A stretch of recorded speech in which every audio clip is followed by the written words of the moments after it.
Well, Elon Musk is leaving his role as a special government employee in the Trump administration, with a White House official confirming to me tonight that he is going to start the offboarding process this evening, which essentially includes paperwork. It's not totally clear what else. But we did see Musk post this on his own website, saying, "As my scheduled time as a special government employee comes to an end, I'd like to thank President Trump for the opportunity to reduce wasteful spending. The DOGE mission will only strengthen over time as it becomes a way of life throughout government."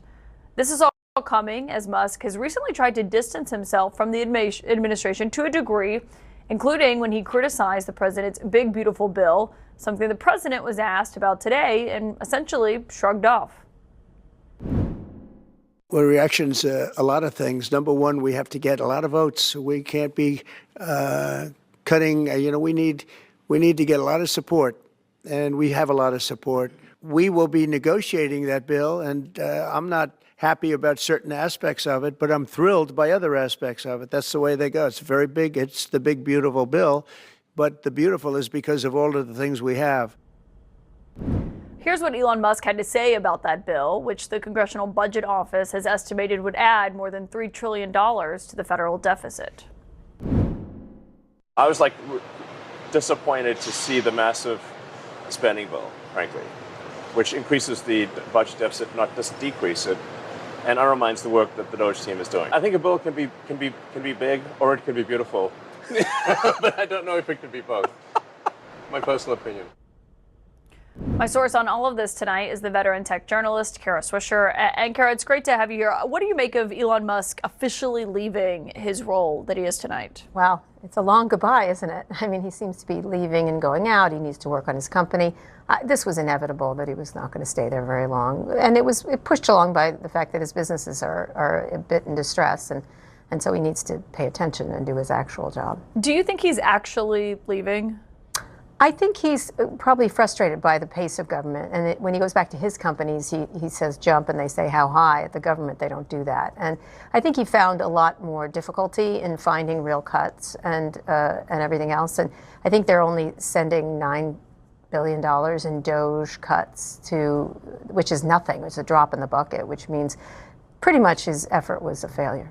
Yeah, that's what they're planning to send up to the Hill based on what we know so far. But I mean, $9 billion might sound like a ton of money to someone who's watching. But when you think about his stated goal of $1 trillion to cut coming in. $2 trillion at first. $2 trillion initially, then that was halved to be more realistic. Yeah. I think that puts it more in perspective of how much there was this high bar that they did not reach. No, it's what they spent on paper clips. I mean, it's really not a lot. And he didn't find it. He was able to do it because he made cuts in particular areas, some of which were regulating him, like foreign budgets, maybe attack NPR, attack things like that. But it wasn't significant cutting that they were talking about, which is reforming government extensively. And as he correctly pointed out, you can't have a bill that's big and beautiful. You can have one or the other. And Musk can do math, I think, and he understands the deficit. This $2.3 billion or more raising the deficit is very dangerous for this country, which was something I think he genuinely wanted to help fix. Did the president's response when he was asked about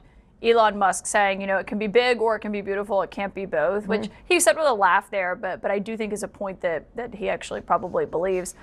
Were you surprised that Trump didn't have a stronger response to that? No, because he was just saying, yeah, that's the way it goes here up in there. I think he was acknowledging that this is how it happens, this is how the sausage is made. And I think Elon thought, because the way he runs his own companies, that he could just come in and trample everybody. And I think that was one of the problems. I think he bullied cabinet members. I think he ran over things. He took a lion's share of the attention, the whole chainsaw thing, which is, thank God, a distant memory. And I think he did a lot more showmanship than he did actual work. I thought what he said to the Washington Post in an interview was interesting. He said, DOGE has just become the whipping boy for everything. Something would go bad, something bad would happen anywhere, and we would get blamed for it even though we had nothing to do with it. Oh, woe is me. So that's what, when you're on the big leagues, that's what happens. You have to take blame. And he attracted attention to himself, so he has no one to blame but himself in that regard.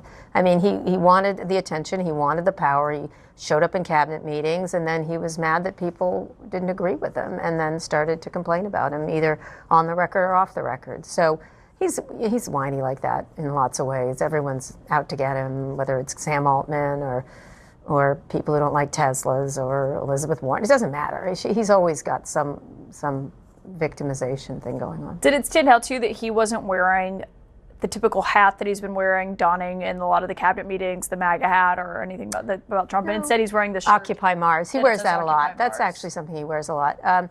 No, I think he'll still be around. I think they'll still want him for the money. There's very few people who can write a check that big for particular things. There's a lot of rich people, possibly a lot of easier to deal with rich people, I guess. But there's no one who could who really would bet that much, make that much of a bet like Elon does. And that is one attribute he has. His ability to take risks is higher than most people. Yeah, and it's not like he's totally gone from Trump's orbit. I mean, No. he was just in the Oval Office when the South African leader was there, and Sure obviously was. had a huge influence on how that went down. Clearly, absolutely. I think he'll be able to call Trump up, but I suspect they found him a bit of a nuisance. That's what I understand from people there. You mentioned his other companies, and today we saw a group of Tesla investors send a letter to him urging him to commit to at least 40 hours a week running the company, saying his outside endeavors appear to have diverted his time and attention from actively managing Tesla's operation, as any other chief executive officer or publicly traded company would be expected to do. Correct. I know that's the thing is, can we please have 40 hours of your week, which is kind of ridiculous. And Tesla's really got some real challenges going forward, including finding a car that people want to buy. And the original car is amazing, but you don't rely on a single car. You have to continue to innovate.